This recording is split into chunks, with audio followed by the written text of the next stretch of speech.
Assalamu alaikum, family. Peace be unto you. Welcome to the Sajdah channel. We're going to talk this morning about a subject that some of y'all actually have come to the point where you think it's taboo. But we're going to talk about Black men and their historic power as influencers in modern day society. So don't go anywhere. We'll be right back. Be a friend and tell a friend. Let's dive into this subject. See you in a few.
O Allah, guide me among those whom Thou hast guided aright, and preserve me among those whom Thou hast preserved, and befriend me among those whom Thou hast befriended.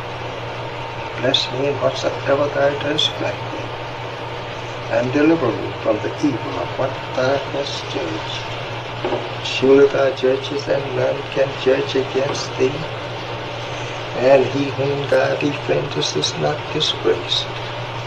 Blessed art Thou, O Lord, and exalted be Thee above what they set up besides Thee. I bear witness, nothing deserves to be served besides Thee, and I bear witness that Muhammad is Thy servant and apostle. Amen.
I have received so many pleasures, so many very good to look at, whether you own them or not. It's a pleasure just to look at such presents. Why, I have never witnessed so many presents. I think I have to build me a house for presents. This shows what Allah can do for you and me if we believe in Him. There is nothing that we could not accomplish in the name of God. You know what your problem is? You don't have even a worthy goal to strive after. I'm going to give you an assignment today. Here's an assignment. Is there something you want? Do you want something? Something that you want, but you have not been able to get it?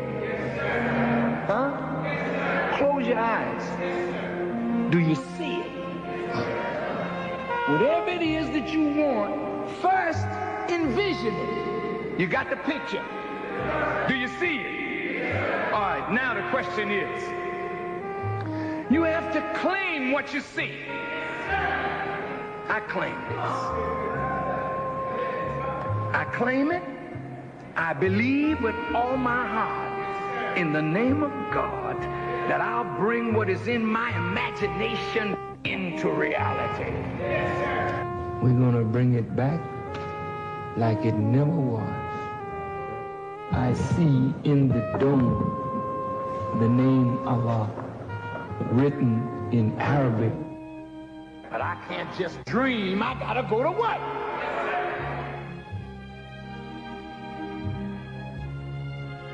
How do you bring it into concrete reality? First, without faith, you can't work the vision.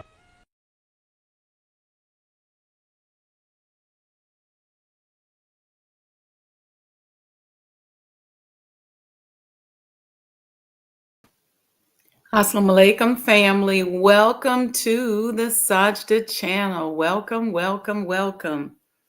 I hope y'all doing well today. I got me some, I made some chai tea this morning with a little pepper in it.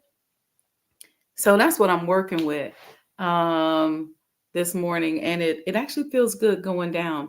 I do that often in the winter because it just helps with mucus, and I have a bunch of other herbs that I put in my chai.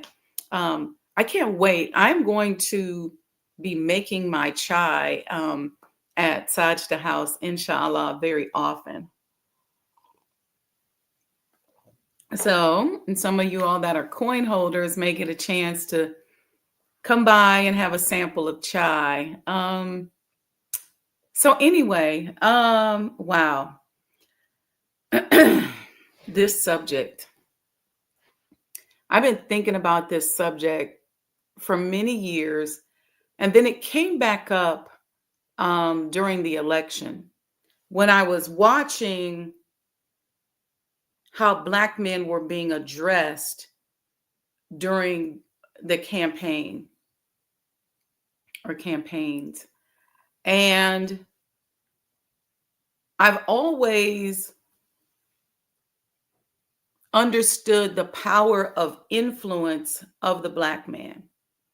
You know, when you're looking at hip hop, and I'm talking about the original hip hop, not the constructed version that we have out now with actors pretending to be urban gangsters and stuff like that. I'm talking about the original hip hop and the Black men that the industries was built on. It was really only one of many phases of influence created by Black men and the persona of Black men that later was manipulated and transformed so that the influence of the Black man could be monetized by somebody other than the Black man. So the Black man generally does not own his influence, nor does he monetize off of his own authenticity, because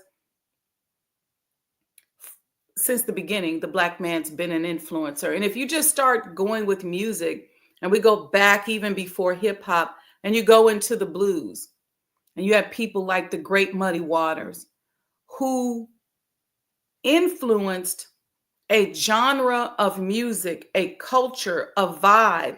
And obviously he's not the only one, but I use him as an example because I feel like I know him.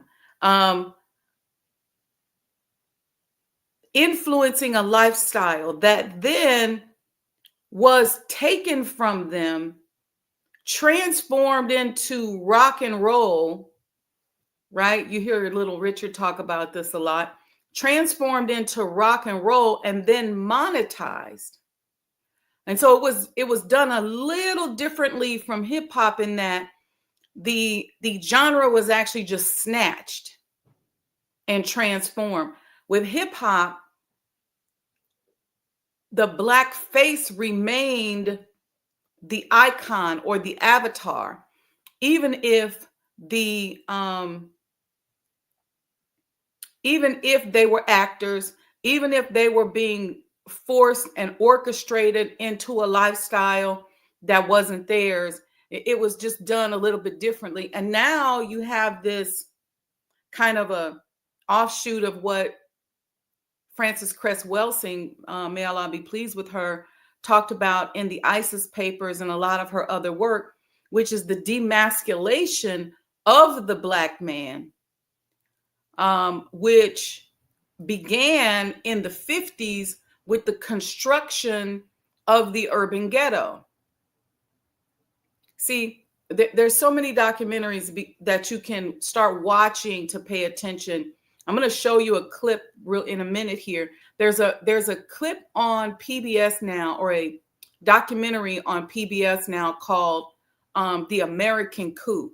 You got to go and see this, because what it shows you is not only the influence of Black men and the jealousy over their massive influence, but it also shows you how when we're left alone, we can build and develop our own society. But what now has been introduced among us is this deviation, this ratchetness, this darkness, this dark energy and dark spirit that has been placed upon us, so that even if we get in a room by ourselves, we fight and kill each other and find a reason to hate on each other. So coming out today and saying, no, Black men are influencers. If you are running any campaign, you should be talking to regular Black men. Let me give y'all a little secret. Well, before I do that, and I know it's a lot of sisters out here that got issues with brothers because of what they've been through. And I know that there's a lot of us who are buying into white feminism and the white feminist movement. But let's put all that down for a minute, just for a minute. And I don't mean it out of disrespect, but just for a minute. And I want you to look at the power of influence. See, because if you don't understand the war, you can't fight the war. If you don't understand the game, you can't play the game. That's why I tell y'all on this show, I give away the game, but I charge for the services. You got people out there who go, oh, I don't deal with consultants. I don't deal with developers. Then it's probably going to be difficult for you to take your business to that very next level. You're going to have to find a way and find somebody that you consult with so that you can expand your mind beyond its current circumference, which is your intellectual capacity. Now, it doesn't mean that, and I can go into a whole tangent of how people have messed up our industry with fake consultants and fake coaches and things like that. And I could also go into how people have been preyed upon, because a lot of times we want something for free. A lot of times we want somebody to do something for us. A lot of times we're just not comfortable with researching how to do something. We think we can get up on somebody and run game and, you know, all the pimp concept. Let me promise them this, and then maybe they'll do this for me. All this old stuff. All you're doing is messing up your own vibration and your own level of success. Going back to my own personal in this body observation of an influencer. I grew up in a 2-parent household, and I grew up with very progressive parents. My father, Johnny Nair, was an influencer. So I got to, as a little Black girl, watch a good Black man be an influencer. And here's the thing, when we start talking about good versus bad, pass versus fail, everybody has their flaws. Everybody has their challenges. Everybody has things that they've done that have caused mistakes along the way in their evolution. Okay, so get off of that. Just go away from that. Because I know when we start talking about Black men, all of a sudden everybody starts talking about what they're not. But I want to reverse that and talk about what they are. And one of the things that they are is influencers. And so I grew up being, as a little girl, being able to watch a Black man be an influencer. My father had been an athlete growing up and had been a very popular person. And so when he went into what I call like kind of civilian or mortal society, like from playing basketball and his sort of celebrity thing, he had this vibe about him. Where he went, people wanted to go. What he drove, people wanted to drive. How he dressed, people wanted to dress like him. His woman, my mother, who was fly, people wanted a woman like that. And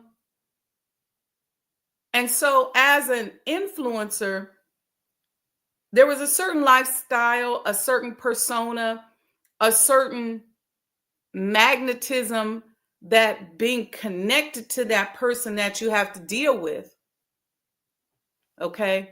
And you have to deal with maybe making mistakes along the way, but nonetheless, the influence is there. Okay. When you look around at Black men, if you ever get a chance to travel around the world, I want you to pay attention to the style and the vibe that you see, where you have entire societies that are mimicking Black men, especially Black men here in America. They are massive influencers. The money that is made in hip hop is all made off of the fact that Black men are influencers. And if you do not involve them in your buying power, you are missing out. Check out how Black men have been disregarded. Let me show you. I'm leading to something. When you pay attention to music, most music is not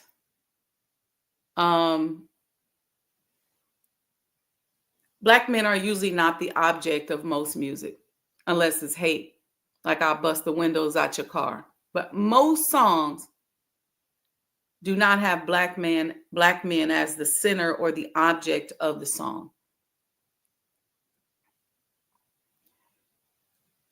any hip hop movement or rap movement, I'm thinking about like No Limit, for example, or NWA, where the music in some cases was something that attracted Black men and created a vibe, a style, a vernacular, a rhythm, a body language that is mimicked around the world. It's at the point now where even your sporting goods companies, whether it's the Nikes or the Adidas, their whole line, design lines are mimicking the vibe of Black men. So everybody that puts that on is putting on the persona and the personality of a Black man. I know it's tough to swallow, but it's real. Even look at advertising. What advertising is geared towards Black men? Not even sports. Usually it's, you have Black men in the sporting commercials, but the commercials aren't going, okay, this Black men are the target. Usually it's like, it's not even hardly alcohol, because a lot of times what the Black male consumer does is he just adapts to whatever he likes, but he doesn't necessarily see himself or feel as if advertisers or anything from outside of the world is targeting him, other than injustices and systemic racism. Once again, if you don't know the game, you can't play it. Let me give you an example. When we were working to get patients and help people with cardiovascular disease, one of the things that came to me, I was thinking about my father. And my father passed away. He had diabetes. Because of his influencer status, he was very ashamed of it and didn't really share it. And I remember talking to my business partner, who's a vascular surgeon, about it. And he said, man, I wish I had known you, because I actually met him the year after my father passed. And he said, I wish I had met you, because maybe we could have helped him, because my father didn't smoke, he didn't drink, and the diabetes came about due to some back and knee injuries from him being an athlete all his life. And he was getting these shots that was raising his sugar levels. He ended up on insulin. But I just remember the lack of services that were geared towards him. And so when I got into medicine, I said to my business partner, I said, let me tell you something. I said, the most untapped group of people in this context, we're talking about medicine, are Black men. I said, people don't assume that they control their economics. They don't market to them. They don't try to offer any extra care. So we sat down and designed a outreach campaign that was designed to help heal Black men. And we started doing things like advertising on, NBA games, Super Bowl, NFL. All of our ads were geared towards the brothers. We had certain things that we knew would get the brothers' attention, like, ED. We knew that. We knew if we got them in because they were having troubles with ED, we could help them to understand what was causing the ED. And in a lot of cases, it's diabetes, or some of it was mental, some poor circulation, if you will, high blood pressure.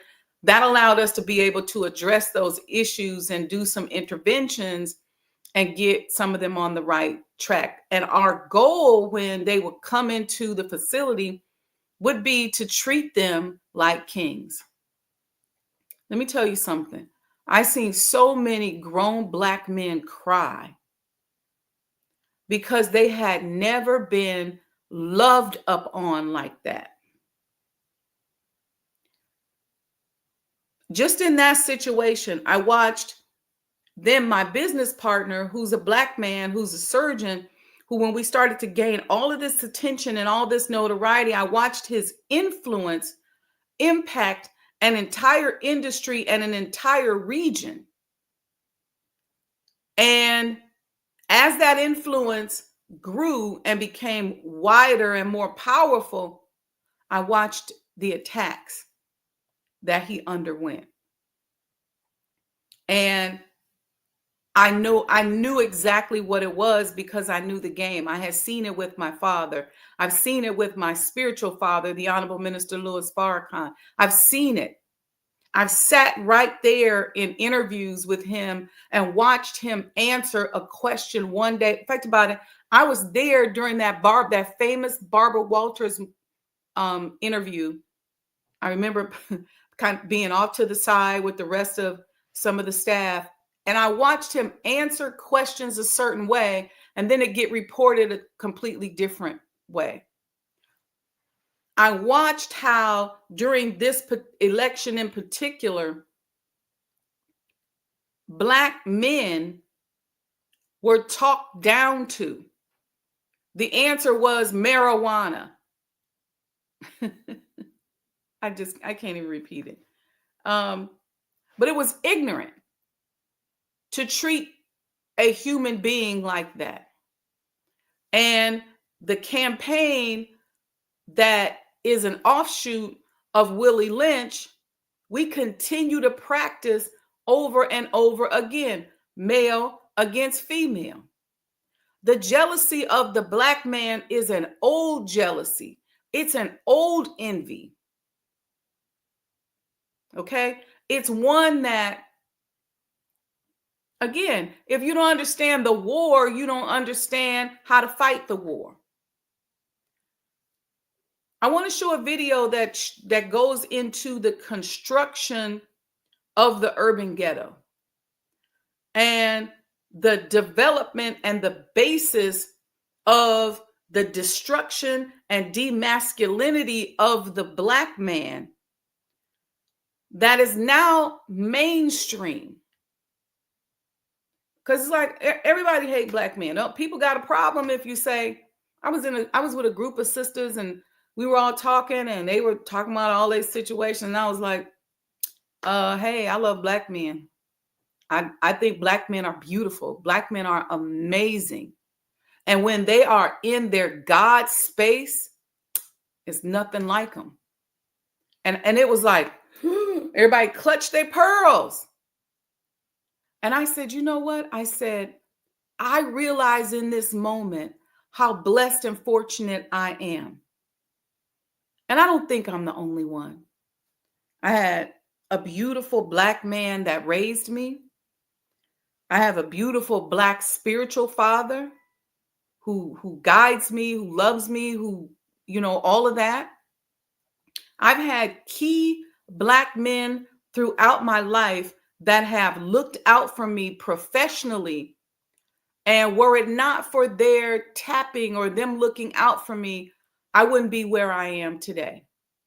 If it wasn't for me graduated from college and thinking I was going to go and work for PwC. And then they said, no, you in Chicago, no, you got to go to Indianapolis. And then they act like they wasn't really going to hire me. And it was all kind of weird stuff. If it wasn't for a Black man, Bill Mays, may Allah be pleased with him, I wouldn't be where I am today because Bill called them.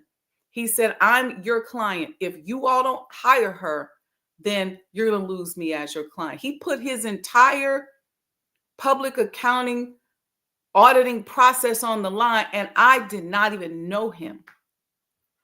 If it wasn't for Marion Barry, our mayor for life. We would never have built a hospital because we were going down the road trying to acquire and build partnerships for another hospital. And he met with me, never met with me before, didn't even know me, didn't even know my name, and said, build your own shit. This is who you start calling. This is what you start working on. Do your thing. I hear it in you. It was that encouragement. And at the end of the meeting, he said to me, sister, what you say your name was again? And when I said my name was Wendy Muhammad, he said, oh, okay, how's the minister? He didn't even know me from Adam. It was a black man who did that for me. When I first came into the Nation of Islam, into a space where people was like, oh, I don't know, being a career woman, blah, blah, blah, blah, blah. It was Brother Minister Yusuf Muhammad and his family who embraced me and poured knowledge into me. And he was always dropping jewels. He dropped something on me that is one of my golden rules, my principle to this day. He said, look for Allah in everything. I've never forgotten that. And I do that every minute, every second of the day to this very day. And I wouldn't be who I am today, nor would I have the love for Allah that I have had he not taught me that principle. I could go on and on and on. I could go on and on and on about the Honorable Minister Louis Farrakhan. I could go on and on and on about friends that I have who are men today who call. I could go on and on about my biological brother. I could go on and on about my stepbrothers who protected me. My stepbrother, Lil John, has slapped the shit out of anybody that messed with me. And he's always been like that. Excuse my language. But that's how I grew up. That's how I grew up. My brother Kevin looks out for me. He always says I took care of him his whole life, but he looks out for me. He'll say, I don't want nothing. I'm just trying to help you. And yeah, they're not perfect. Yeah, they got problems. There's a lot of stuff they don't do right. But I could never deny the existence of beautiful Black men in my life. I just could never do it. Even down to my, somebody asked me the other day, they said, what's your comfort foods? And then they said, how did you develop the comfort foods? And I said, my comfort foods are pizza. These are my cheat foods now, right? Pizza and chips and dip, which includes like chip and salsa. And so the person said to me, well, where did that come from? And I said, my Uncle Junior. Because, sorry, Mom, when my mom would leave and go to work and we supposed to eat whatever we supposed to eat, he'd be like, y'all want some pizza? Y'all want some chips and dip? So that was kind of like the fun, Friday night thing, to do that. And so that became like, the food that when I cheat, that's what I cheat on, right? What the point I'm making is this, and I'm leading up to showing this video really quickly here. Let me set it up while I'm talking. Because I want us to be very clear, despite our pain, despite our trauma, despite all of that, I want us to be very clear on what has caused the destruction of our relationships with Black men. And I'm talking from a Black female perspective. If you don't know the war, you can't fight the war. If you don't see the game, you can't even fight the game. I'm talking about the massive envy of the Black man and his existence. And even if you go back before white people were even on the planet, the Black man and his power coming from the originator himself, who was a Black being, a Black man.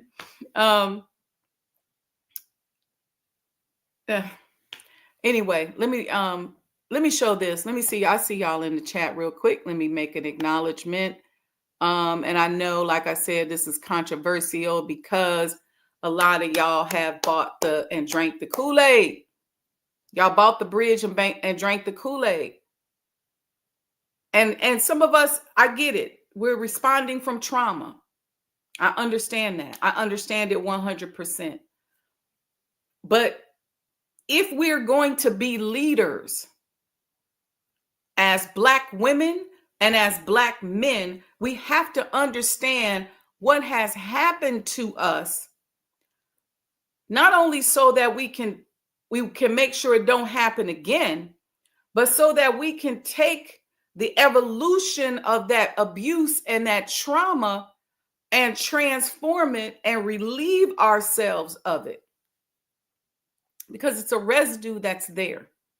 So we don't understand these things, we can't move forward. And you can't be a leader if you don't take into consideration the plot of other people. A lot of us don't want to just give up on Black men. I'm one of those. I don't want to date women. I don't want to date white men. I want to marry a Black man. I'm not interested in giving up on my brother to access something else and just go, oh, well, I ain't got time for them. This is what I wanted. That's just never been my thing. So leave some space for those of us who don't see those things as options. See, that's the problem that I have. You all are like, well, okay, you still wouldn't be single in your 50s if you explore other options. Well, those aren't options to me.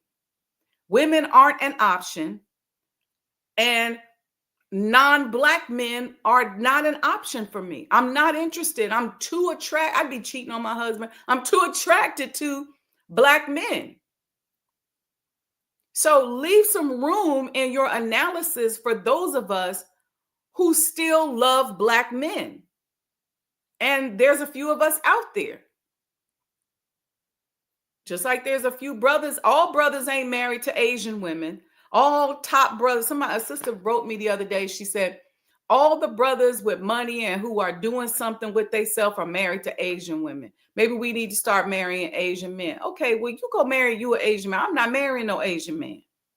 And no offense against Asian men. I know people that are Asian, no offense, but I'm just not interested in marrying you.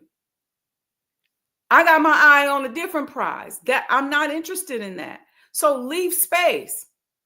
I think what happens for us as this type of Black woman, we kind of get shunned and you get talked about, and like that's why you're going through what you're going through. And going through what? The vicissitudes of life, understanding what has happened to us. But I want you to go back to this video. We're going to look at it. Let me stop talking. We're going to study the construction of the urban ghetto. I said I was going to shout y'all out in the chat. Hold on a second. Nubia Latifa, I see you, sis. Good morning and happy Friday to you. Happy Friday, Sister Betty. Happy Friday, Mom. I see Brother Ian. I think that's how you pronounce it. Brother Ian Muhammad said, peace and paradise to the righteous. Welcome, Brother Ian. Brother Ian said, we rarely receive compassion or affection outside of romance. And I would argue that even the romance ain't really romance. Yep, Sister Betty said, I love Black men too. Love Marion Barry. That's right. Let's see what else we got here before we go. Only desire Black women with natural hair. Yeah, I think if that's your preference, I think that we need to stop demonizing people because they don't buy into the constructed PR vernacular of the society. I just think that it's wrong, but it's a constructed way of being and a constructed way of thinking. And And even doing this show, watch and see how many crazy comments get on here because people like black man is this and black man and that. Why on God's earth would you still be attracted to a black man? Because I have had beautiful black men in my life that have impacted my life materially. And I don't mean financially, a material impact, meaning a massive impact. And believe it or not, there's a lot of us sisters out here that are still daddy's girls who grew up with a father in their life who said, you're smart, you're beautiful, I love you. You know, and everybody wants to take credit for that. Let them have their moment. Just let them have their moment. All right. Okay, y'all, here we go. Let's get this video going here. Oops. Be nice if I did that right, huh? All right.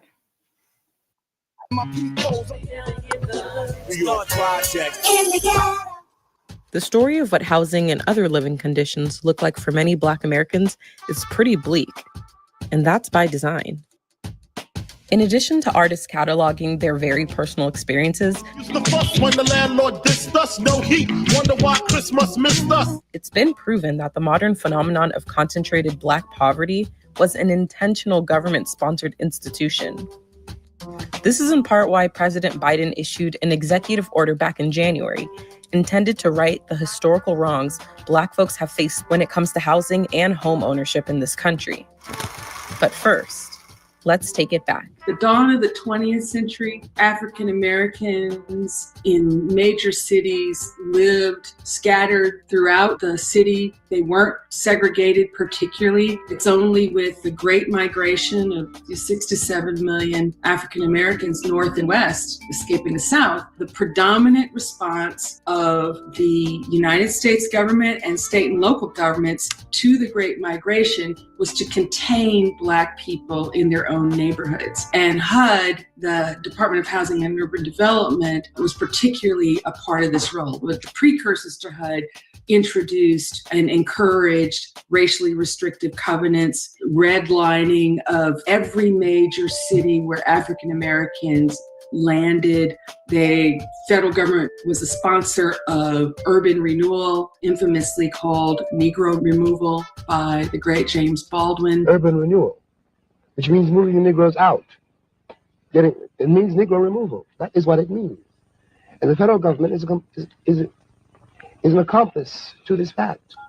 That so-called urban renewal also included a federally sponsored interstate highway system, which was intentionally designed to mow through vibrant Black neighborhoods.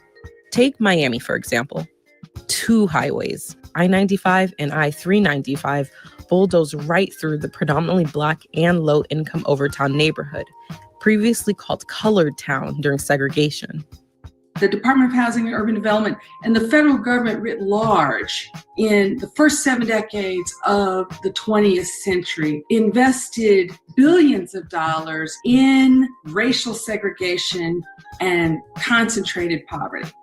Each time this country created a peculiar institution that subordinated Black people, slavery, Jim Crow, it created and dismantled it. They replaced it with another one. And the iconic Black ghetto, I don't use that as a pejorative, I use it as a descriptor, was a follow-on institution to slavery and Jim Crow. That's the legacy that every new administration inherits, and the Biden administration has as well. Today, I'm directing the Department of Housing and Urban Affairs and Urban Development to redress historical racism in federal housing policies. This executive order is just one of 4 signed by President Biden, designed to address racial equity in the United States. And while this progress is a step in the right direction, there's still a lot of harm to undo. Segregation started coming down after the passage of the Fair Housing Act of 1968, which actually only got passed in the wake of Dr. Martin Luther King's assassination. In 1980, 8 out of 10 Black people would have had to move in order to be evenly integrated within metropolitan areas. Half of Black people who live in metropolitan areas still live in neighborhoods of high segregation. So we've had modest improvement, but segregation persists. And economic segregation has spiked since 1970. The so-called American dream is only working for a relatively small slice of the population that can afford to buy their way into what I call gold standard neighborhoods that have the best of everything. And everybody else struggles, and the Black poor struggle the most. So what happens now? Well, some advocates are hopeful. Home applauds this executive order for really focusing on historical patterns of racial segregation and discrimination in housing, while others remain cautiously optimistic. Here's Professor Cashin's suggestion. I'm going to stop it right there because I want to touch on that housing piece.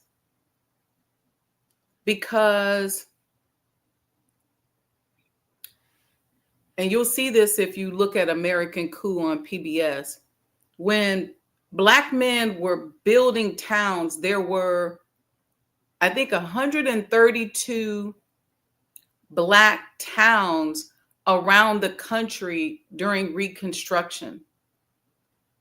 Then terrorists came in, destroyed them, killed them, murdered, and so reignited that fear that not only Black men have, but then that fear that we have for our Black men. Because as a Black woman, we don't want to see them hurt. So there's this attempt to kind of coddle, to soften them, to make them not be so strong. And then once we migrated north, after they destroyed the towns, we came here and on the promise of jobs, and some people got jobs and some people didn't get jobs. And then some people moved into housing projects, voucher systems, and affordable housing, low income housing.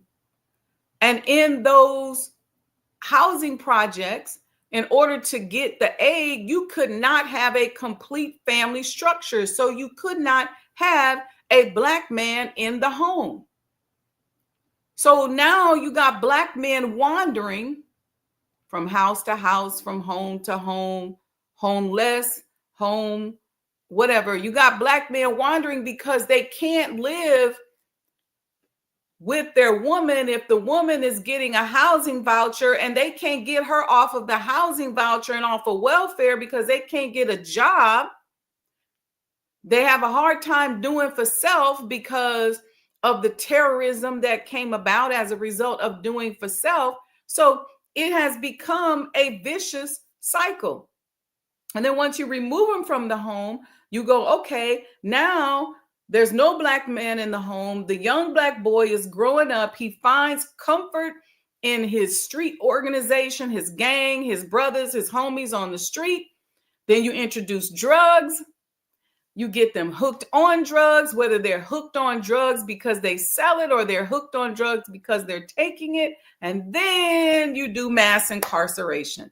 You lock everybody up and leave the sisters out here to raise the children by themselves.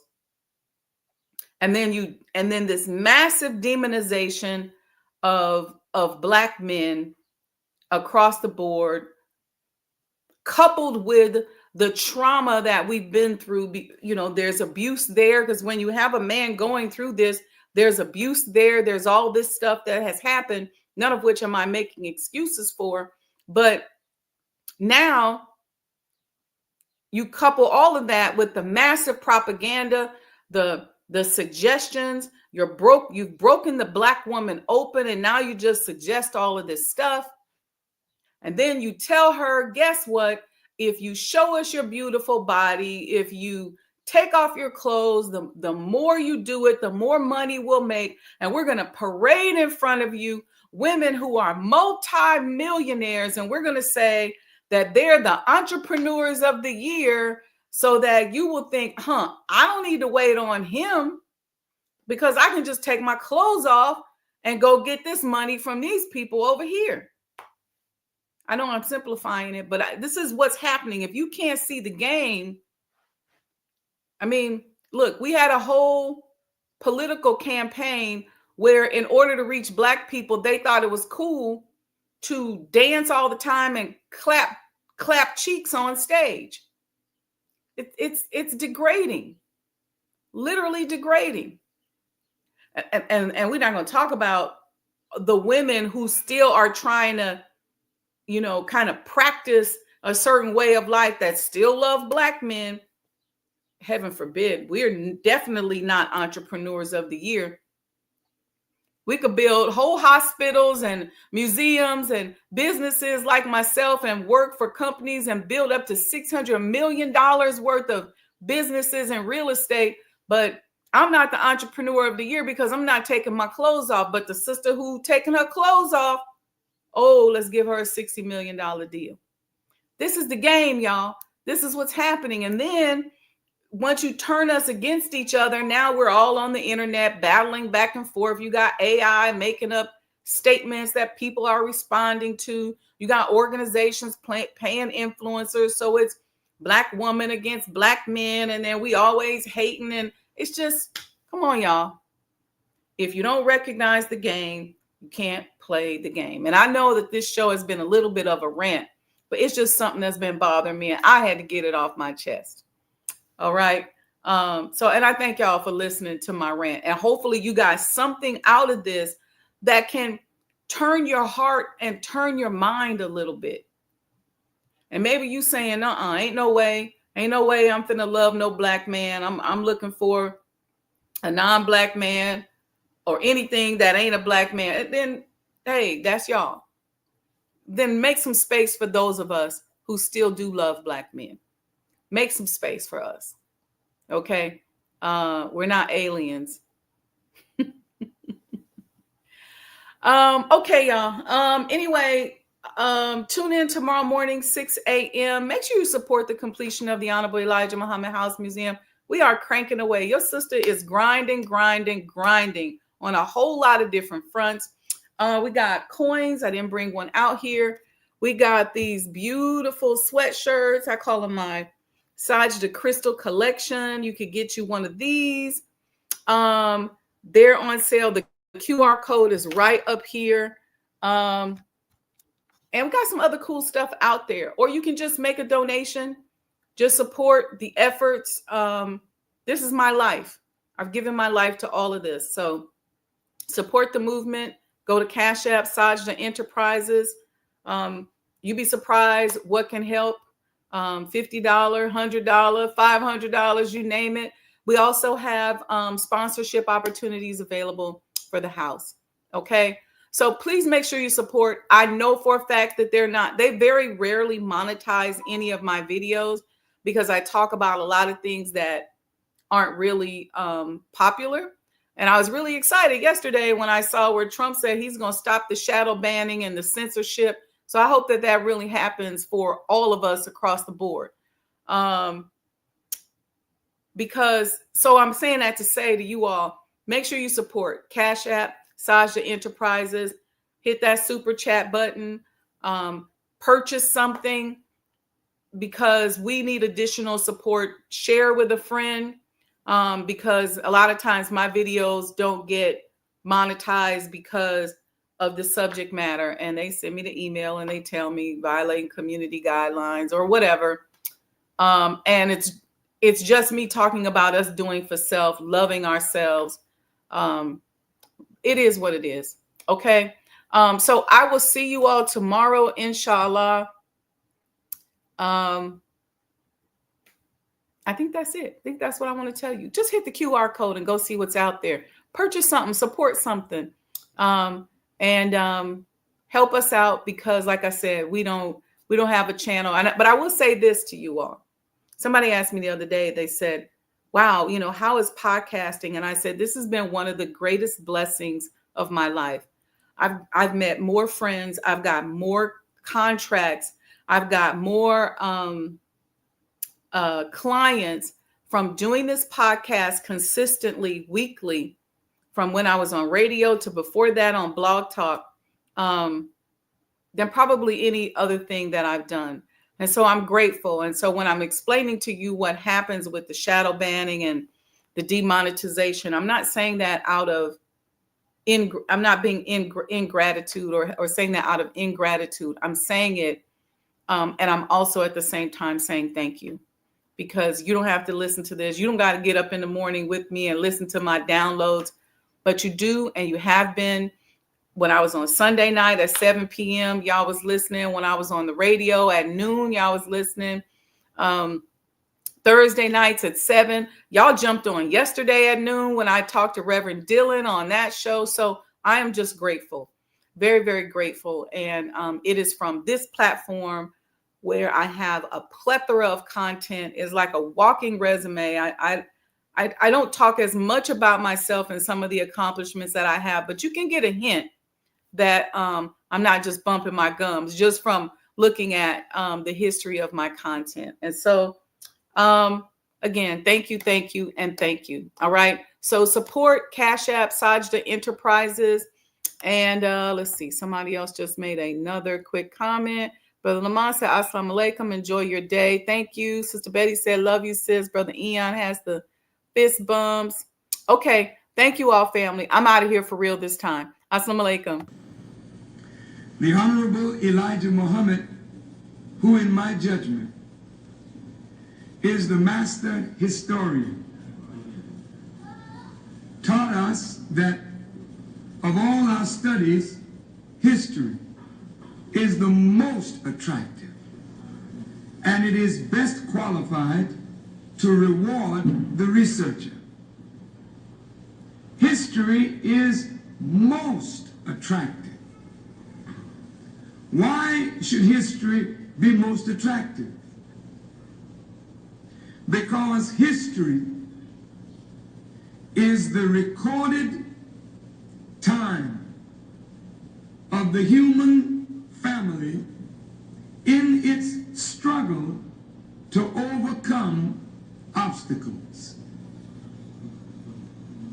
There is no life that is without struggle.